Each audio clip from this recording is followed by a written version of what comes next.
It's been a while. I'm going to start off with some recent things. This first one is the most recent thing I wrote. It's called Cold Shoulder of the Path, and it's basically just kind of talking about where the world's heading. Gaia, where are you spinning us? This space is cold and crackled, frozen desert with no gravity. Is there any motion we can muster to turn this tide we've magnetized ourselves to? I see it, how the atmosphere shades its levels to lie. Dusk unzips, night falls like a lady's dress, happy to let the veil down from dancing with 1,000 twirls, pretending like this evening was a pleasure for her, just like Pluto's smile. I see it all come down, to bear all the war of the sun, all of Helios's wrinkles. You are tired, friend, and each day a little more of you cannot be held back any longer. Artemis, now up at attention and frozen stiff, looks as if she's pissed herself in a pool of black, holds herself tight in a sub-zero sky, just like when her ears were boxed as a child. Today, I saw cattle bare-boned and grazing upon cactus. We are a mouth, all of us, and we grate our wisdom into what suits us to live in a stomach of crud, do nothing but herd, roam with no direction, but from what's desperate, to make this seem like we are not all a crowd of cowards. But we are. The stars stopped paying attention long ago, wincing through all that possibility, grew tired of waiting on us to grow. We weave the roads of the world twice and thrice and many times, but none of them lead us home or up to something beyond us. Accepting that subtraction has to be made to create anything, not defying the bristle-mustached men who told us this is human law. Dare not try to compromise with anything other than ourselves. We've made it an impossibility. With all the power in the world, we've swindled ourselves too many times to unknot the ties. And it hurts when that dress falls, that moment when the pulse of the universe is bared, and there is no I'm sorry or little newspaper army yelling, hear ye, that can fix this. Gaia, where are you spinning us? This space is cold and crackled, frozen desert with no gravity.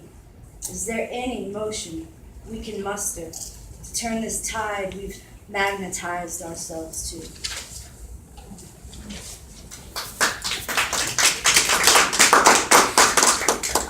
I'm involved in a lot of poetry groups and stuff, but I just started one, and it's pretty cool. If you don't know about it, and you'd like to know about it, please let me know. They're called Guerrilla Poets, and I say that I started it and I'm a part of it because if you watch the videos and you've seen me before, you can kind of figure who's who, but we all go under alias names, and we're basically just trying to give poetry back to the people.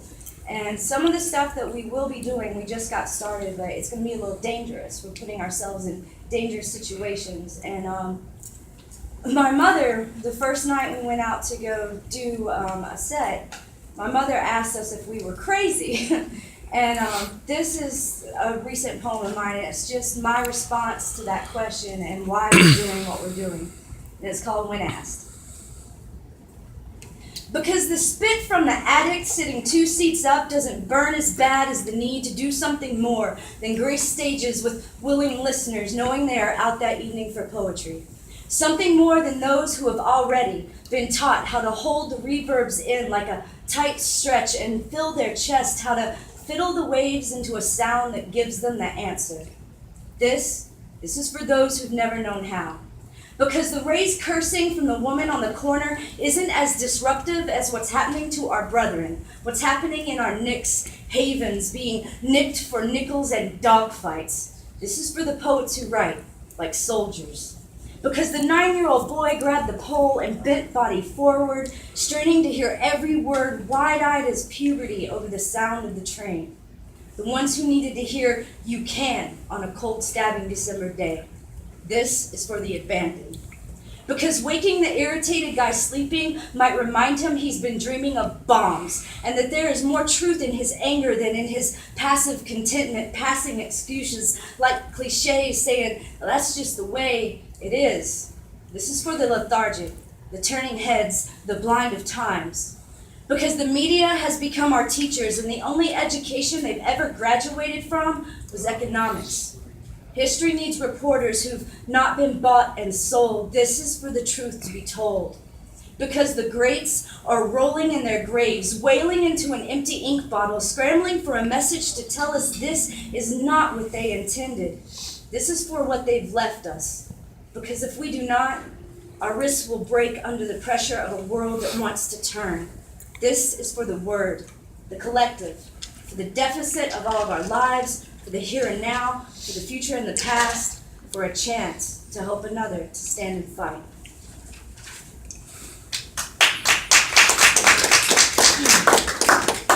And kind of on that same note, this is called Revolutionary, and it's about revolutionaries. And it's a little harsh, so hopefully you won't judge me too much from it, but here we go. I want my death to be a holiday, and not for a martyr's fame, but for a planter's stake. I want my visions to grow like pitch black flames, the hottest our composition can contain, and scorch my name all across the fallen states. I want to finally make a C4 monolith of a change, a magnum opus to date. Use this rapier tongue for rallying a different kind of freedom, much more than a scout behind a podium. I will go down into the streets, the forefront of the assembly, because my home is no longer a comfort to me, and it isn't worth what I can't afford any more, any less. We have digressed into a lemming's acceptance, and I want justice, served like a swift kick to every self-proclaimed king, douche, and prick. I want the ideas that run kerosene-soaked ropes wrapped around Congress's throat, the ones written with gunpowder for their blueprints, the lives dedicated and lived to these tactics, where outside of the silver screen, their strict course was labeled lunacy, but after the movement, seen as the only real sanity. I want my stance to be a banner, not a flag, not accepted for who I am, but for what could be. I want what should be. I want this nation on its feet instead of crawling on its hands and knees. We as a people should not have to beg please for the things we need. I want to pillage the ones that clasp onto their greed. I want your money to not make you safe nor free, because we are not free. Welcome to America, where we have made having it made a way to make you a slave. Keep fighting that slow and constant battle for survival. Keep licking the curdled milk from the tits of our forefathers. Make us think we are the only country that offers what we offer, when we are farther gone than we can voucher. Our statistics are laughable, but ain't no one other than the fat cats laughing harder. So I want us all to wake up from this slumber, take a number, and grab some boots, and give reason to find pride in your roots.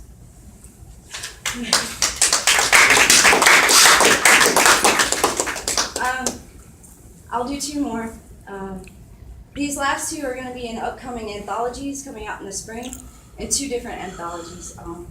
This first one, it's one of my personal favorites. It's basically about finding the art in pain, more specifically in being in love, and how it can be a good experience even when it doesn't work out. And it's called Alleyways Where Wolves Slink. Glass bottles chatter under stone archways, a place that holds a hollow name, where there is room enough for longing and lost ideals. And the air in the breezeway burns as hot as the wine in your throat. They call it a cleansing. It feels more like a wallowing, masochistic offering to bleeding love, something to replace the ebbing you can feel it flowing from. Stumble on, ever searching to grasp their touch. A body much like, unlike the rest, unrested, we lean upon cobbled benches, lean upon tilted doorways and hold fences. Yes, come here to be forgiven, to grieve pointlessly, because no one here knows the outcome of anything. Full of hope we are and hopeless. Not much unlike the world outside these dark streets, but the lights, lad, the lights always remind me of home.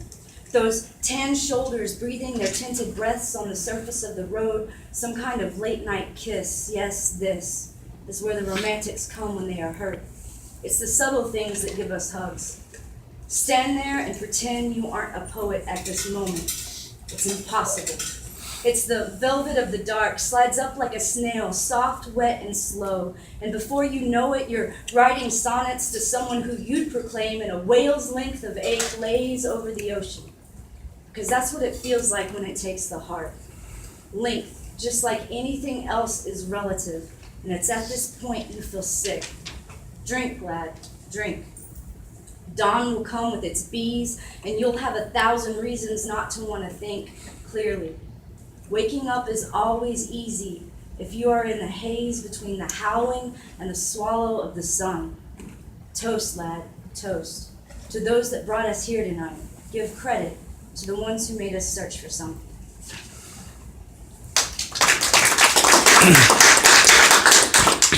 This next one is also going to be an anthology, and I'm actually reading this one because I went to a poetry reading last week and someone mentioned it, and I couldn't believe that they remembered it, and it reminded me, oh yeah, that's going to be coming out in the spring. So I'm also mentioning that because I was at work last week and I was doing some booklets. I was binding some booklets, and I stopped to look at what I was actually binding, and I flipped through the book, and it was this kind of family reunion for this church, and it was African American families dating like back to the 30s that had, started when this church first started. And there was all these pictures and testimonials of like what their life was like, and it was so powerful that I just wanted to read this tonight because, we've come a long way, but there's still a lot of stuff that happens. And this poem is about a cross burning that happened just a few years ago to one of my friends on their lawn. And you hear about stuff like that happening, but when it's that close, it just really is powerful. So this is about that experience, and it's called Forsaken. Dare bent on bend backward knots, it's this town, she cried, this God-forsaken town. Because nothing here is sacred, nothing here can breathe, nothing here can let anything be. This rotten mulch petrified, these streets a torment wind. I fight the grass that spikes and threatens to spread in my mind. Weeds, all things spread in between, like a cancer, like a plague. She says she can feel her skin screaming out in pain. She says she can feel the chains from the courtyard, linking us all down in stalks, the wood so old and heavy, she can feel the burning, the ignorance blotting like pox. Says her soul's form clots. That places this condemned should be torched and dug up and filled in with metal. That places this inhabitable should be inhabitable. And where I once fought here in what I thought was a noble battle, now I find my hand in hers as we struggle together just to save our hearts from the cannibals. Some say the South is bittersweet, but we know it's a whole different taste. The beauty and the grace also contains hate and mirrored masks like Medusas, crooked pointed fingers that bear corrosion. It's not just the cities that bear pollutions, and I would bury my face in kerosene and pray the smell will ignite my passageways so that I may breathe fire, so that we may have a clear way to walk through them all. Sweet child, I fear for ours and mine. Sweet child, your hand in mine, she cries, it's this town. Dead black men hanging, swaying like green fields in her eyes, the tremble in her lips like the whips, the tears like blood drips. I tighten my grip as she grinds her eyelids. It's this town. It's this God-forsaken town. Thank you. Thank you.